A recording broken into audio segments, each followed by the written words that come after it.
Hello प्यारे बच्चों, आप सभी का सनराइज एजुकेशन एकेडमी समदड़ी में मैं विशाल भार्गव हार्दिक स्वागत करता हूं और मैं आपको भौतिक विज्ञान के बारे में बताता हूं, फिजिक्स के बारे में। फिजिक्स के दौरान हम कक्षा 11वीं की बात कर रहे थे और उसमें कल की कक्षा में हमने अवकलन डिफरेंशिएशन को देखा।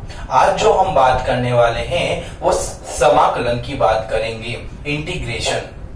समाकलन जो होता है वो अवकलन का विपरीत होता है। जैसे प्लस को बराबर के उस साइड में लेके जाएं तो माइनस हो जाता है, गुणे को उधर लेके जाते तो भाग हो जाता है। उसी प्रकार अवकलन को यदि मैं बराबर के उस साइड में लेके जाऊंगा तो वह समाकलन हो जाएगा, जिसको इंटीग्रेशन कहते हैं। तो बात करते हैं आज के टॉपिक के बारे में और वह है हमारा इंटीग्रेशन, समाकलन, इंटीग्रेशन। ऐसे तो देखें तो इंटीग्रेशन जो होता है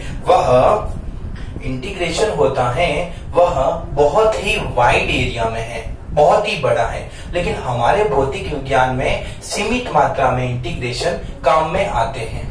जब आपको पता था कि dy/dx बराबर यदि कोई फंक्शन आता है f of x आता है तो यहाँ dx जो है वो उधर चला जाएगा, तो dy बराबर f of x और यहाँ पर dx आ गया। अब जैसे ही इस d को मैं उधर लेके जाऊंगा तो y बराबर फंक्शन इंटीग्रेशन आ गया f of x dx। मतलब कहने का ये है मेरा मुद्दा कि यहाँ पर ये जो y जो होता है ये इसको ही बोलते हैं बेटा इंटीग्रेशन। इसको कैसे पढ़ेंगे? y बराबर integration of f of x dx, तो इसको बोलते हैं इंटीग्रेशन। तो समझ में आया इंटीग्रेशन क्या होता है?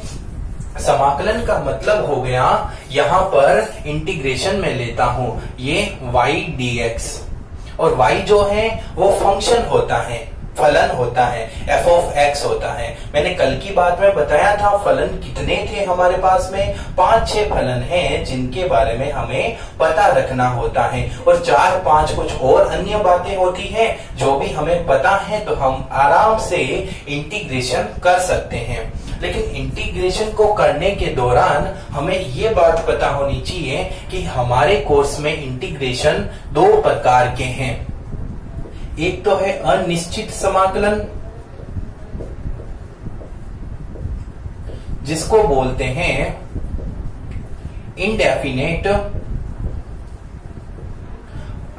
जिसको हम अनिश्चित समाकलन है बेटा, इसको हम क्या बोलेंगे? Indefinite integration.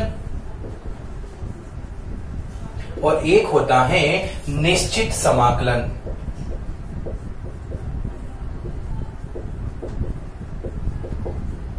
जिसको बोलते हैं डेफिनेट इंटीग्रेशन। इसको डिनोट करने का तरीका है ओनली y dx। मतलब एक ग्राफ से बताऊं मैं तो यहाँ पर x और y के बीच में मैंने कोई ग्राफ बना दिया, तो इसमें कोई सीमा नहीं है इस ग्राफ के एरिया अंडर दी कर्व। क्या बोलेंगे इसको? Area under the curve. और ये यहाँ पर एक और ग्राफ बना दिया, इस ग्राफ में मैंने लिमिट लगा दी कि ये जो ग्राफ है इसमें आपको एरिया जो है वो A से B तक ही निकालना है। इसको बोलते हैं वक्र के नीचे वाला क्षेत्रफल। तो एरिया अंडर दी कर्व या वक्र के नीचे वाला क्षेत्रफल होता है, उसी को हम बोलते हैं y dx। और इस केस में y dx जो है इसकी लिमिट नहीं बताई है, मतलब अनिश्चित, जितना वक्र चलेगा, कर्व चलेगा, उतना ही इंटीग्रेशन हम इसमें करते रहेंगे। बट इस केस में लिमिट बता दी है, ये a जो है ये है लोअर लिमिट, निम्न सीमा, और जो b है वो है अपर लिमिट, ऊपरी सीमा। तो इसको डिनोट करने का तरीका होता है A से B लिमिट चली और y dx। तो आपको समझ में आया कि अनिश्चित समाकलन में लिमिट नहीं होती है, बट निश्चित समाकलन में लिमिट होती है a से b y dx। ओके बच्चों, तो अब हम कुछ फॉर्मूले देख लेते हैं जिनके इंटीग्रेशन कैसे होते हैं। तो एक बार इसकी स्क्रीनशॉट ले लीजिए। ध्यान रखना, area under the curve is represented by integration. वक्र के नीचे वाला क्षेत्रफल हम समाकलन की सहायता से ज्ञात कर सकते हैं। तो आइए हम कुछ एग्जाम्पल से या कुछ फॉर्मूलों से इस चैप्टर की, इस टॉपिक की शुरुआत करते हैं। तो इंटीग्रेशन का मतलब क्या हो गया, y dx। यदि एग्जाम पर क्वेश्चन में हमें लिमिट दे रखी है तो वह निश्चित समाकलन है, लिमिट नहीं दे रखी है तो वह अनिश्चित समाकलन है। और अनिश्चित समाकलन के दौरान हमें एक सावधानी रखनी पड़ती है कि जैसे ही हम y dx फाइंड आउट करेंगे तो जो भी आंसर आएगा प्लस कांस्टेंट लगा देंगे उसमें। प्लस कांस्टेंट का मतलब c, नियतांक को एक्स्ट्रा में हम ऐड कर लेंगे ताकि हमारे उस आंसर में कोई भी त्रुटि, एरर नहीं रहे। मतलब मैं ये बता सकता हूं कि यह अनिश्चित है, मतलब प्लस सी जो है वो सुविधा अनुसार उसका मान कुछ भी हो सकता है। अनिश्चित है जिसके बारे में मुझे आइडिया नहीं है, और निश्चित में प्लस सी नहीं लगाते हैं। डायरेक्ट जो वैल्यूज है उसको पुट करके हम उसका लास्ट की वैल्यू है, रिजल्ट है, परिमाण, वो ज्ञात कर सकते हैं। तो आइए हम चर्चा करते हैं। तो पहले पॉइंट से ही हम चर्चा करते हैं, y बराबर यदि फंक्शन x की पावर n है तो इसका इंटीग्रेशन y dx जो है वो कैसे ज्ञात करेंगे, तो वह ज्ञात करेंगे x की पावर n है ना बेटा। तो उस केस में यदि x की पावर n होता था y बराबर, तो dy बाई dx कैसे निकालते थे, यहाँ पर n जो है वो आगे आ जाता था और x की पावर n माइनस 1 हो जाता था। बट इस केस में कुछ थोड़ा अलग है, जस्ट इसका अपोजिट। मतलब यहाँ पावर जो है -1 हो रही थी, यहाँ इस केस में पावर जो है वो +1 हो जाएगी। यहाँ पावर आगे आ रही थी, यहाँ पर पावर अपॉन में आ जाएगी, और ये अनिश्चित है इसलिए प्लस सी लगा दिया। तो यहाँ पर ये बात आपको समझ में आई कि ये जो x की पावर n है उसका इंटीग्रेशन y dx बराबर x की power n+1 upon n+1 plus c होता है। तो बेटा आपको ये समझ में आया कि y dx जो होगा उसका क्या होगा, x की power n+1 upon n+1 plus c। क्यों होगा, क्योंकि यह अनिश्चित समाकलन है। अगर मैं और बात करूं, जैसे एग्जाम्पल की बात करता हूं, जैसे एग्जाम्पल y की पावर 5 है, तो इसका y dx का फॉर्मूला क्या हो जाएगा, इसके y dx का फॉर्मूला होगा x की पावर 5+1 अपॉन 5+1। तो x की पावर 6 अपॉन 6 हो जाएगा, और प्लस में c आ जाएगा। कब, जब यह अनिश्चित समाकलन है। अब मैं आगे थोड़ी और बात करता हूं। अगर सपोज दैट कि यह अनिश्चित समाकलन नहीं होता और निश्चित समाकलन होता, मतलब y dx जो है लिमिट 1 से 2 होती, तो उस केस में कैसे करते, तो उस केस में इसका इंटीग्रेशन क्या आया था, x की पावर 6 अपॉन 6 इंटीग्रेशन तो आ गया था ना, प्लस c नहीं लगाएंगे, इसकी पावर लगा देंगे। और पावर कैसे लगाएंगे बेटा, यहाँ पर कोष्टक, बड़ा कोष्टक लगा के नीचे 1 ऊपर 2। अब एक बार हमें x की जगह 2 को रखना है और माइनस करना है एक बार 1 रखकर। मतलब अपर लिमिट जो है, ऊपरी सीमा, उसको हम x की जगह रखेंगे, फिर निचली सीमा है उसको x की जगह रखकर दोनों को अंतर कर देंगे। तो यहाँ पर x की जगह मैंने 2 रख दिया, 2 की पावर 6 अपॉन 6 कर दिया, माइनस अब x की जगह 1 रख दिया, 1 की पावर 6 अपॉन 6 कर दिया।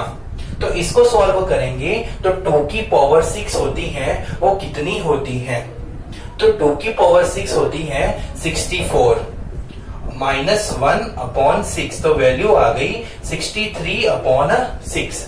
तो यहाँ निश्चित वैल्यू आई है हमारे पास में, इसलिए मैंने प्लस सी नहीं लगाया। बट यहाँ पर निश्चित वैल्यू नहीं थी, अनिश्चित समाकलन था, इसलिए मैंने प्लस सी लगा दिया। अंतर क्या होगा, निश्चित है तो वैल्यूज को हमें पुट करके उसको निकालना पड़ेगा। जो फाइनल वैल्यू आएगी उसमें एक बार अपर लिमिट रख देंगे x की जगह और एक बार लोअर लिमिट रख देंगे, अपर में से लोअर को घटा देंगे। तो ये प्रोसेस आपको पता होना चाहिए। इंटीग्रेशन ये है अनिश्चित और ये है निश्चित। स्क्रीनशॉट ले लीजिए इसका, फिर मैं इसको साफ कर देता हूं। तो बेटा आपको अब पता चल गई ना बातें कि क्या होती हैं यहाँ पर। चलो अब हम और थोड़ा आगे चलते हैं। तो और यहाँ पर मैं बात करता हूं, जैसे कोई भी कांस्टेंट है और dx है, कोई भी कांस्टेंट है, तो वहां उस केस में कांस्टेंट का अवकलन हम करते थे तो शून्य आता था। यहाँ पर कांस्टेंट का अवकलन करेंगे, adx है, कांस्टेंट का अवकलन करेंगे तो ax आ जाएगा और प्लस में c हो जाएगा। तो आपको थोड़ा ध्यान रखना है यहाँ पर। चलो मैं सही लिखता हूं, कोई भी फंक्शन है वो नियत फंक्शन है, a है, कोई भी फंक्शन है वो a है। a क्या है बेटा, कांस्टेंट है, नियत है। तो उस केस में उसका y dx जो होगा वो क्या होगा, ax प्लस c हो जाएगा। और थोड़ा अपन बात करें आगे की ओर, तो यहाँ पर एक फंक्शन होता है y बराबर 1/x है। तो y dx इसका क्या होगा, याद करो बेटा, log x का अवकलन निकालते थे तो 1/x आता था। तो 1/x का समाकलन निकालेंगे तो क्या आएगा, log x ही आएगा। तो ये y dx जो है वो किसके बराबर हो जाएगा, log x के बराबर हो जाएगा। अगर हम थोड़ा और चलें, यहाँ पर ट्रिग्नोमेट्री फंक्शन की ओर चलें, तो y बराबर सपोज दैट की sin x है, तो y dx जो है वो बेटा क्या हो जाएगा, तो sin x का y dx होगा माइनस cos x। तो यहां ध्यान रखना, वहां प्लस c, यहां ध्यान रखना कि sin x का यदि आप अवकलन निकालते हैं तो cos x आता है, लेकिन sin x का यदि आप समाकलन इंटीग्रेशन निकालते हैं तो माइनस का cos x आता है। इसी प्रकार मैं पांचवी बात करूं तो y बराबर सपोज दैट की y बराबर cos x है। क्या है बेटा, cos x। तो y dx जो है वह क्या हो जाएगा, तो y dx होगा sin x प्लस c। अब देख सकते हैं cos x का अवकलन किया तो माइनस sin x आया था, लेकिन यहाँ cos x का समाकलन कर रहा हूं तो प्लस sin x आ रहा है। अगर मैं और थोड़ी और डिटेल में बात करूं तो और मैं बात करता हूं वही y बराबर sec स्क्वायर x है। तो इसका इंटीग्रेशन क्या हो जाएगा, tan x हो जाएगा। तो tan x प्लस c हो जाएगा। अगर आपको स्क्रीनशॉट लेना है तो आप स्क्रीनशॉट ले सकते हैं। ओके, अब मैं इसको साफ कर देता हूं और आगे चलते हैं। अब सातवां जो मैं बताने वाला हूं वो थोड़ा ध्यान से सुनिएगा। तो ऐसे बहुत सारे फंक्शन होते हैं। चलो सातवां पॉइंट उधर किया था, y बराबर f ऑफ ax है। f ऑफ ax का मतलब क्या कि फंक्शन के अंदर कोई भी x का मान कोई भी कांस्टेंट से नियत मान से गुणा होता है। तो उसका अवकलन करते थे तो वो जो कांस्टेंट वैल्यू थी वो बाहर गुणा में आती थी, बट यहाँ पर वह कांस्टेंट वैल्यू है वो डिवाइड में चली जाएगी। तो इसका y dx जो निकालेंगे वो कैसे निकालेंगे, f ऑफ ax का इंटीग्रेशन कर लिया और अपॉन में a आ गया, तो ये y dx हो जाएगा। इसका एग्जाम्पल मैं आपको समझाऊं तो सपोज दैट की y बराबर साइन ax है, तो इसका y dx कैसे निकलेगा, तो साइन का तो होता है माइनस cos ax और अपॉन में a जो है वो आ गया और प्लस c लगा दिया। c क्यों लगाया, क्योंकि यह अनिश्चित है। अनिश्चित मतलब इनडेफिनेट है।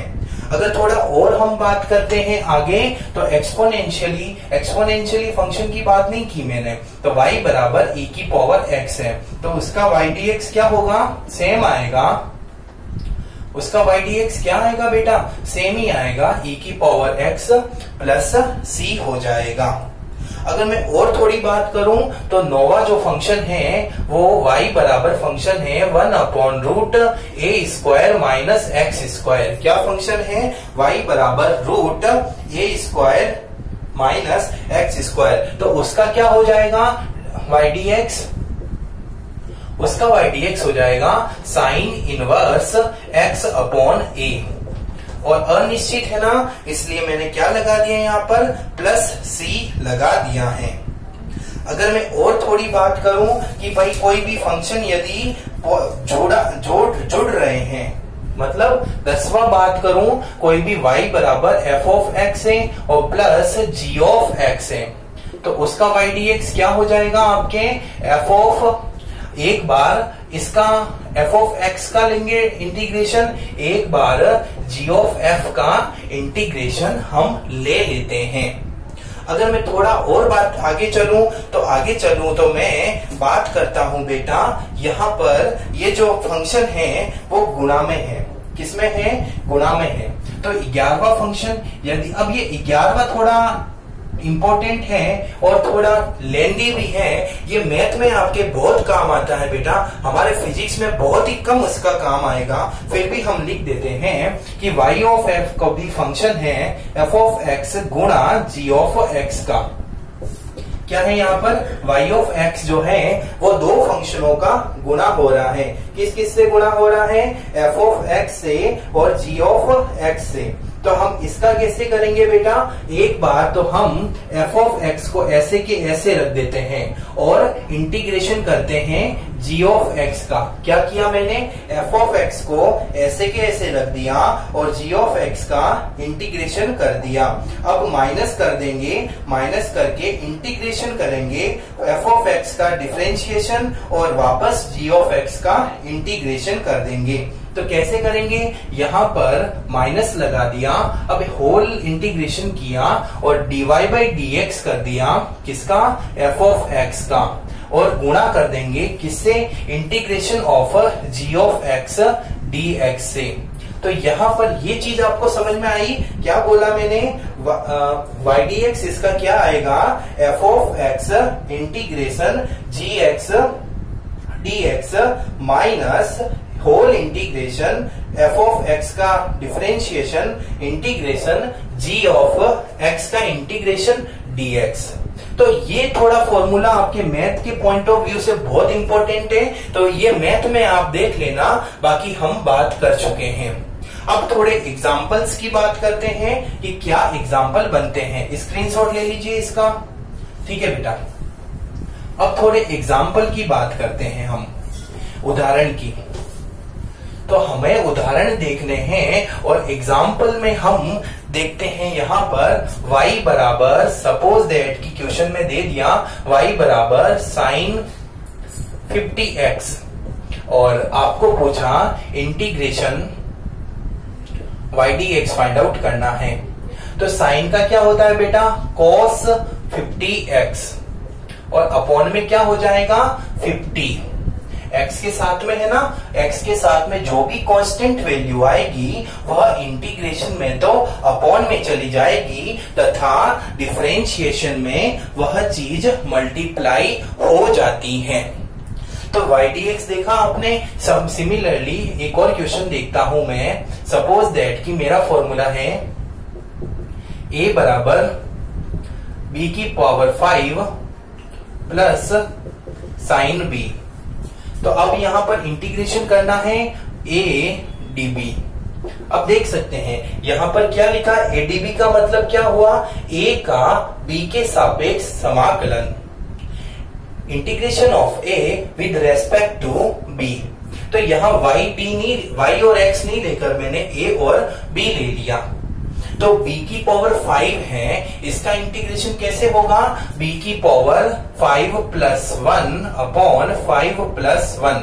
तो b की पावर 6 अपॉन 6 लिख दो डायरेक्ट, ठीक है बेटा। तो b की पावर 6 अपॉन 6 लिख दिया, प्लस साइन b का क्या होता है, माइनस कॉस b, और प्लस में तो c है ही है। एक और यदि बात करें अपन तो कोई भी फंक्शन दे रखा है, जैसे कि y बराबर, कोई फंक्शन दे रखा है जैसे y बराबर आपको दे दिया। अब एक क्वेश्चन ही बताता हूं, बढ़िया क्वेश्चन है। और क्वेश्चन क्या है, ध्यान से सुनिएगा। क्वेश्चन है y बराबर, हमको फॉर्मूला दिया कि y बराबर होता है भैया x की पावर 5, ठीक है। और चूंकि x का मान यदि, ध्यान से सुनना बेटा, क्या बोल रहा हूं मैं बोल रहा हूं कि x का मान, बोलो क्या, ठीक है, चलो x की पावर 5 सॉरी x की पावर 4, x की पावर 3 है। इसका dy बाई dx निकालो। तो इसका dy बाई dx कैसे निकालेंगे, x की पावर 6 अपॉन 6, एक जोड़ दिया ना, 5 में एक जोड़ा और अपॉन में भी जोड़ दिया, x की पावर 5 अपॉन 5 प्लस x की पावर 4 अपॉन 4 और प्लस क्या हो जाएगा बेटा यहाँ पर c हो जाएगा। एक और क्वेश्चन, अच्छा क्वेश्चन है, वो क्या है, y बराबर, अब मेरा अब ध्यान रखना, ध्यान से सुनना, मेरा क्वेश्चन क्या है, y बराबर यदि फॉर्म आपको दे रखा है x प्लस 1 अपॉन x, तो इसका क्या होगा y dx, इसका y dx होगा x की पावर 1 है ना, तो x की पावर 2 अपॉन 2, घात जुड़ जाती है ना। लेकिन 1 अपॉन एक्स है बेटा, इस 1 अपॉन एक्स का आपको इंटीग्रेशन बताया था, क्या होता है, log x होता है, प्लस c हो गया। एक और क्वेश्चन देखो, y बराबर, सपोज दैट की क्वेश्चन बोल दिया इसने 1 upon root A square minus X square plus E X plus sec square X है। अब इसका y dx कैसे ज्ञात करोगे, तो y dx बराबर, हम जानते हैं इसका इंटीग्रेशन क्या होता है, साइन इनवर्स x अपॉन ए प्लस ई की पावर x का तो सेम ही होता है, और सेक स्क्वायर x का 10x होता है, प्लस c।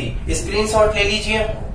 ओके, ये सारे के सारे उदाहरण मैंने अनिश्चित समाकलन, इनडेफिनेट इंटीग्रेशन के आपको करवाए। अब कुछ एग्जाम्पल डेफिनेट इंटीग्रेशन के भी करवा लेता हूं।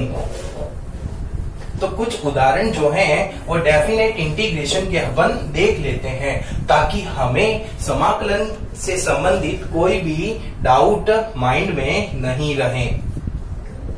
तो y बराबर, सपोज दैट की एक एग्जांपल है साइन x है, और इंटीग्रेशन हमें 0 से π/2 करना है और y dx करना है, ठीक है। तो इसका इंटीग्रेशन करो, तो साइन x का इंटीग्रेशन होता है माइनस कॉस x। चूंकि यह निश्चित समाकलन है, डेफिनेट इंटीग्रेशन है, इसमें प्लस नहीं लगेगा और इसकी जो लिमिट लग जाएगी वो 0 से π/2 लग जाएगी। अब मैं यदि बात करूं तो माइनस को एक बार π/2 रखता हूं, तो माइनस कॉस π/2, ये माइनस, अब वापस माइनस कॉस, और ये 0 हो गया। अब वैल्यू देखो बेटा, तो माइनस कोस π/2, π/2 पाई का मतलब 180 होता है, 2 का भाग 180 में दूंगा तो 90, तो कोस 90 का मान 0 होता है, तो ये माइनस 0, और ये माइनस माइनस प्लस हो जाएगा, कोस 0 का मान 1 होता है, तो ये 1, तो ये मान जो है वो कितना आ गया बेटा, 1 आ गया। तो 1 डेफिनेट वैल्यू आ रही है ना, निश्चित मान आ रहा है, इसलिए मैं प्लस c नहीं लिखता हूं। नेक्स्ट यदि मैं बात करूं एक और एग्जांपल की, तो y बराबर x की पावर 2 दे रखा है और इंटीग्रेशन करना है 1 से 0 से 1 के बीच में, और y dx करना है। तो इसका इंटीग्रेशन कैसे करेंगे, x की पावर 2 है तो पावर बढ़ जाएगी, तो x की पावर 3/3, और यहाँ पर लिमिट 0 से 1 लग गई।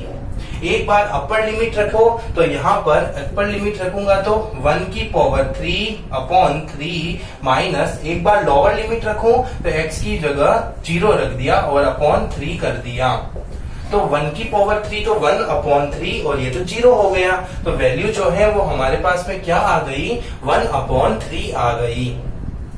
एक और यदि मैं बात करूं नेक्स्ट क्वेश्चन की, तो नेक्स्ट क्वेश्चन की बात करूं तो y बराबर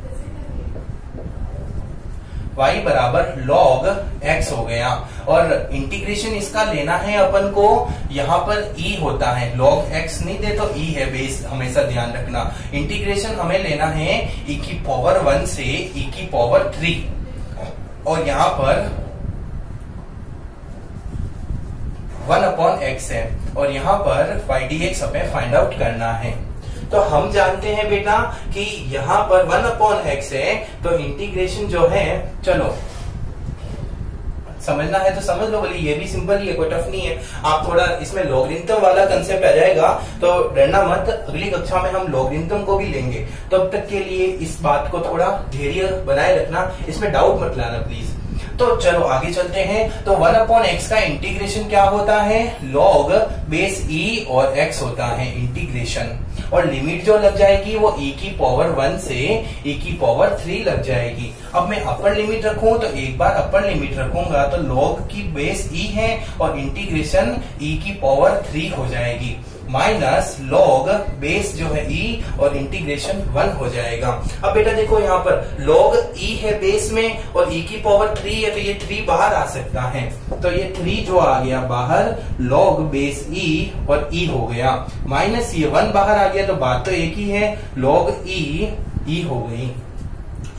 बेस और ये जो नंबर आधार और संख्या समान होती हैं, तो log के केस में इसका मान 1 के बराबर होता है। तो ये जो कंसेप्ट है वो थोड़ा ध्यान रखना, 3 इंटू इसकी जगह 1 हो गया, माइनस इसकी जगह भी 1 हो गया, तो 3 को 1 से गुणा किया, 3 माइनस 1, तो 3 में से 1 को घटाऊंगा तो बेटा 2 आ जाएगा।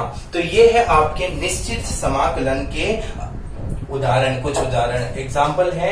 आप समझ रहे होंगे कि इंटीग्रेशन जो है वो निश्चित, अनिश्चित, डेफिनेट, इनडेफिनेट होते हैं, और प्लस सी हम कहाँ लगाते हैं, और ये जो प्लस सी है वो अनिश्चित समाकलन में लगाते हैं, और निश्चित समाकलन में प्लस सी का प्रयोग नहीं करते हैं। उसकी जगह हम क्या करते हैं, फाइनल वैल्यू में अपर लिमिट रख देते हैं, माइनस जो लोअर लिमिट है उसको पुट कर देते हैं, और हमारे पास में कुछ वैल्यू आ जाती है जिसको हम निश्चित बोलते हैं, डेफिनेट वैल्यू आती है। आप देख सकते हैं सब में डेफिनेट आई है, इसमें 1 आई थी, इस एग्जाम्पल में 1/3 आया था, और इस एग्जाम्पल में 2 आया।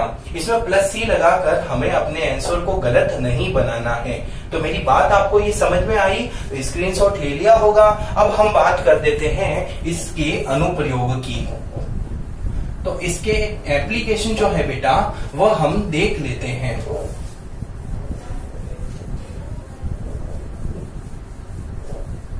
अनुप्रयोग एप्लीकेशन,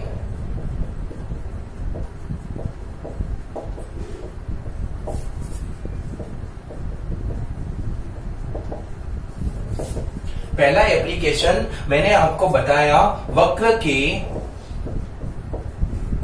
नीचे वाला क्षेत्रफल ज्ञात करने में अपन एरिया अंडर दी कर्व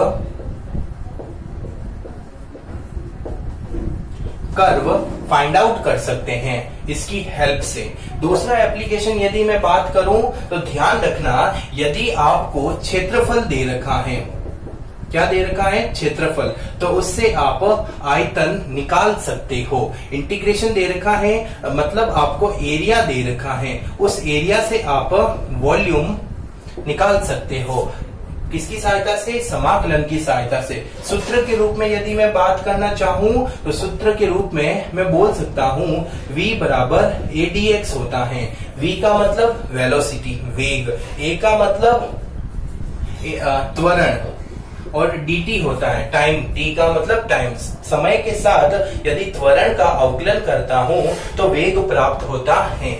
मतलब the integration of acceleration with respect to time, then we will get the value of velocity।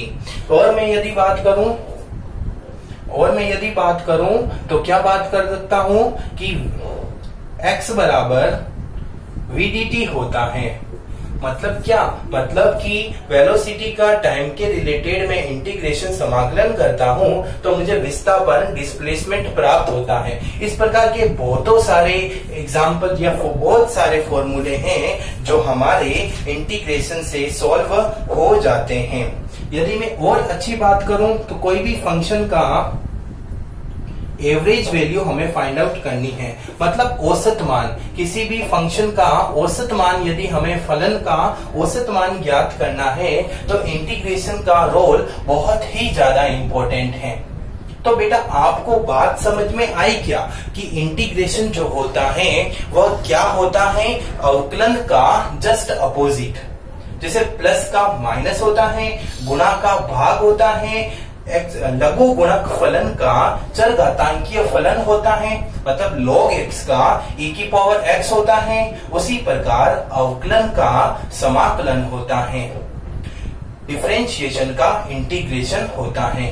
बराबर के इस साइड में अवकलन है, डिफरेंशिएशन है, तो बराबर के उस साइड में यदि मैं लेके जाऊं तो वह समाकलन हो जाएगा, इंटीग्रेशन हो जाएगा। समाकलन दो प्रकार के होते हैं, निश्चित अनिश्चित, डेफिनेट और इनडेफिनेट। अनिश्चित समाकलन में जो हमारे पास में आंसर आता है उस फाइनल आंसर में प्लस सी लगा देते हैं, लेकिन निश्चित समाकलन में हमें वह वैल्यू देगा अपर लिमिट और लोअर लिमिट। लोअर लिमिट मतलब निचली सीमा, अपर लिमिट मतलब ऊपरी सीमा। तो इन दोनों मानों को हमें रखना होता है और अपर लिमिट को रखने के बाद लोअर लिमिट को उसमें से घटाकर हमें जो प्राप्त मान होता है वह निश्चित ही होता है। उसमें प्लस सी लगाकर अपने आंसर को हमें गलत नहीं करना है। समाकलन को और अच्छे से पढ़ने के लिए आपको अपने गुरुजी, मैथ के गुरुजी या मैथ के लेक्चर को देखने चाहिए। 12वीं कक्षा में आपके सिलेबस में आएगा, तो आप 2-4 वीडियो उनके देखिए तो समाकलन में आपको महारत हासिल हो जाएगी। हमारे कोर्स में लिमिट इंटीग्रेशन ही है, एक लिमिटेशन में, एक दायरे में रहकर मुझे समाकलन इंटीग्रेशन को आपके सामने बताना पड़ता है। तो मैं आशा करता हूं कि मेरे अवकलन और समाकलन और सदिशों का गुणनफल, ये तीनों वीडियो जो इस चैप्टर के जो सारे लेक्चर हैं वो बहुत ही ज्यादा इम्पोर्टेंट हैं आपकी फिजिक्स को आपके माइंड में बिठाने के लिए, क्योंकि ये जो बेसिक पॉइंट है ये हमारे फिजिक्स में बार बार आपके इससे मुलाकात होती रहेगी और मुलाकात तब आप अच्छी होगी जब आप इनको जानेंगे। आप यदि इनको अननोन बनाएंगे तब आपकी जो मुलाकातें हैं वह थोड़ी कठिन हो सकती हैं। तो कठिन मुलाकात नहीं रखनी है, आपको अच्छे से पढ़ाई करना है। और मेरे इन दोनों इस चैप्टर से रिलेटेड जो भी वीडियोस हैं, 3 वीडियो आए हैं, अवकलन, समाकलन, सदिशों का गुणनफल, सदिशों के गुणनफल के 2 वीडियो आए हैं। तो इनको आपको अच्छे से पढ़ना है और एक नहीं तो 2 या 3 बार आप इसको देखो और आप फिर प्रैक्टिस सेट लगाओ जो आपके बुक के अंदर है। अगर आप इतना कर पाते हो तो मैं वादा करता हूं मेरी भौतिक विज्ञान फिजिक्स में आपको किसी भी प्रकार की कोई समस्या नहीं होगी। मैं आशा करता हूं आप अपने घरों पर बैठकर मेरे इस लेक्चर का आनंद उठा रहे होंगे और अच्छे से पढ़ाई कर रहे होंगे। घरों पर बैठकर आपको स्वस्थ रहना है, सेहत का ध्यान रखना है और जब भी बाहर जाओ तो मास्क और सैनिटाइजर का भी प्रयोग करते रहना है। धन्यवाद।